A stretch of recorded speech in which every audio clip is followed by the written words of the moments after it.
स्वागत है आप सभी भक्तों का आपके अपने व्रत कथा चैनल में।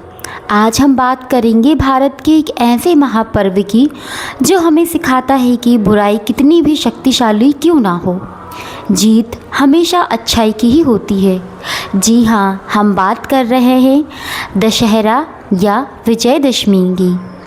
यह त्यौहार कब मनाया जा रहा है, इसके पीछे की पौराणिक कथा क्या है, इसका महत्व, शुभ मुहूर्त और इस वीडियो में दशहरे से जुड़ी A to Z सारी जानकारी विस्तार से हम बताएंगे।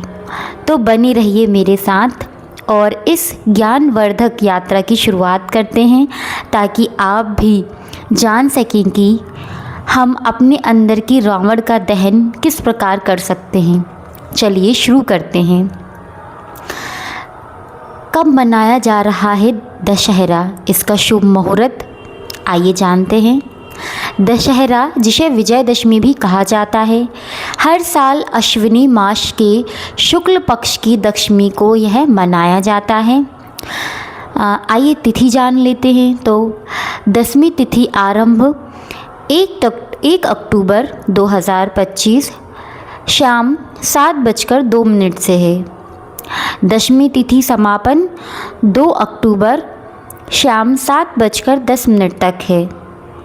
अब दशहरा पर्व 2 अक्टूबर यानी गुरुवार को। विजयदशमी का शुभ मुहूर्त और पूजन और शुभ समय दोपहर 2:09 से 2:56 तक इसकी अवधि रहेगी। अब आब्राहन पूजा या समय तो दोपहर 1:21 से 3:44 तक। रावण दहन का शुभ मुहूर्त शाम 6:05 के बाद यानी प्रदोष काल में। आइए जानते हैं दशहरा क्यों मनाया जाता है, क्या कारण है इसकी पौराणिक कथाएं, आइए इससे हम जानते हैं। दशहरा मनाने के पीछे मुख्य रूप से 2 प्रमुख पौराणिक कथाएं हैं जो असत्य पर सत्य और अधर्म पर धर्म की विजय को दर्शाता है।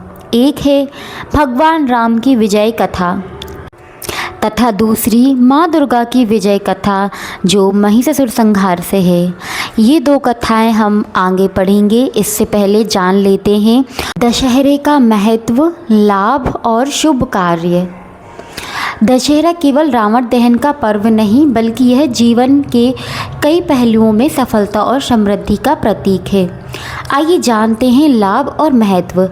सत्य की विजय, यह पर्व हमें सिखाता है कि जीवन में कितनी भी कठिनाइयाँ आए, हमें हमेशा सत्य और धर्म के मार्ग पर ही चलना चाहिए।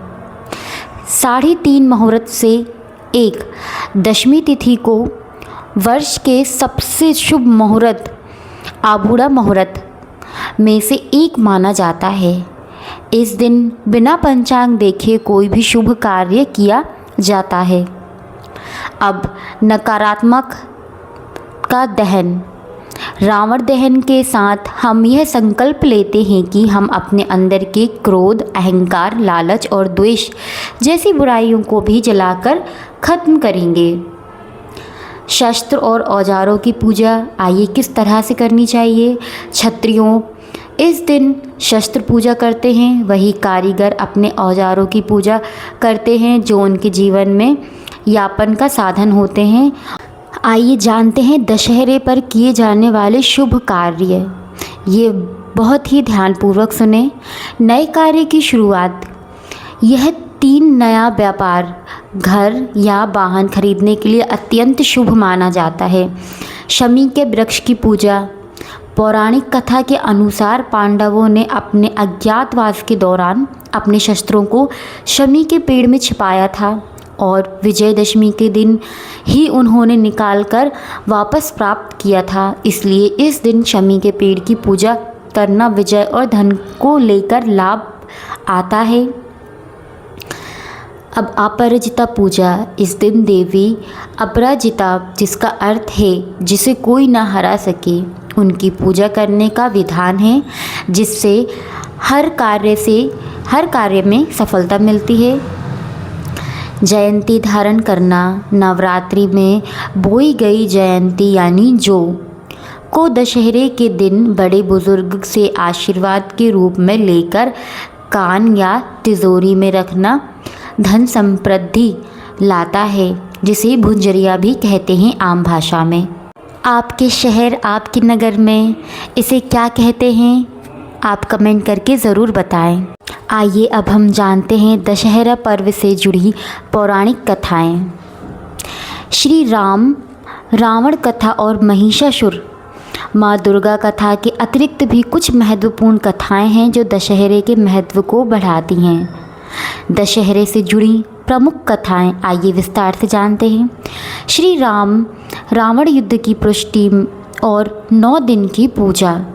यह कथा दशहरे केंद्र में है और बताती है कि कैसे भगवान राम ने रावण पर विजय प्राप्त की। आइए कथा प्रारंभ करते हैं। जब लंकापति रावण छल से माता सीता का हरण करके उन्हें लंका ले गया तो भगवान राम अत्यंत विचलित हुए। उन्होंने सीता की खोज में अनेक कष्ट सहे और फिर लंका पर चढ़ाई की योजना की। राम जी ने समुद्र पार करने के लिए नल और नील के सहयोग से पत्थरों का पुल यानी राम सेतु बनाया और विशाल वानर सेना के साथ लंका पहुँचे।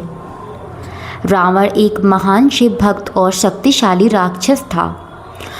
उससे युद्ध जीतने के लिए श्री राम जी को शक्ति की आवश्यकता थी, इसलिए उन्होंने युद्ध आरंभ करने से पहले अश्विनी मास के शुक्ल पक्ष की प्रतिपदा से नवमी तक माँ दुर्गा शक्ति की घट स्थापना करके कठोर आराधना नवरात्रि में की। कथा है कि पूजा के दौरान श्री रामचंद्र जी को 108 कमल के फूल चढ़ाने थे। माँ दुर्गा ने श्री राम जी की परीक्षा लेने के लिए एक कमल का फूल छुपा दिया। जब राम जी को एक फूल कम मिला तो वह बिना विचलित हुए अपने कमल समान नेत्र को माता के चरणों में अर्पित करने के लिए तैयार हो गए। श्री रामचंद्र जी निस्वार्थ भक्ति से माँ दुर्गा प्रसन्न हुई। माँ दुर्गा ने प्रकट होकर श्री रामचंद्र जी को विजय का आशीर्वाद दिया। इसके बाद दशमी तिथि को श्री राम जी ने रावण के बीच भयंकर युद्ध हुआ, जिससे राम जी ने रावण की नाभि में स्थित अमृत कुंड को सुखाकर उसका वध किया। इस प्रकार दशहरा सत्य, अहंकार और अधर्म के प्रतीक, रावण पर धर्म, सत्य और न्याय के प्रतीक श्री राम जी की विजय का उत्सव मनाया जाता है। आइए यहाँ दूसरी कथा प्रारंभ करते हैं। महिषासुर मर्दिनी कथा, विजयदशमी। यह कथा मुख्य रूप से माँ दुर्गा की महिमा से जुड़ी और विजयदशमी का कारण है। महिषासुर एक ऐसा बलवान राक्षस था जिसे किसी भी देवता या पुरुष द्वारा मारा नहीं जा सकता था। ऐसा उसे वरदान प्राप्त था। इस वरदान के अहंकार में उसने तीनों लोकों को हाहाकार मचा दिया और देवताओं को स्वर्ग से निष्कासित कर दिया। सभी देवता मिलकर ब्रह्मा, विष्णु और महेश के पास गए। तब तीनों देवों के तेज और अन्य देवताओं की शक्ति से एक देवी का जन्म हुआ जो अत्यंत तेजोमय और शक्तिशाली थी। उन्हें ही माँ दुर्गा कहा गया। माँ दुर्गा ने महिषासुर को चुनौती दी। अश्विनी शुक्ल प्रतिपदा से लेकर नौमी तिथि तक माँ दुर्गा और महिषासुर के बीच भयंकर युद्ध चला। अंत में दशमी तिथि को माँ दुर्गा ने महिषासुर का वध किया और देवताओं को उनके कष्टों से मुक्ति दिलाई। चूँकि यह जीत दशमी के दिन हुई, इसलिए इसे विजयदशमी कहा जाता है। यह पर्व स्त्री शक्ति, धर्म की रक्षा के महत्व को दर्शाती है।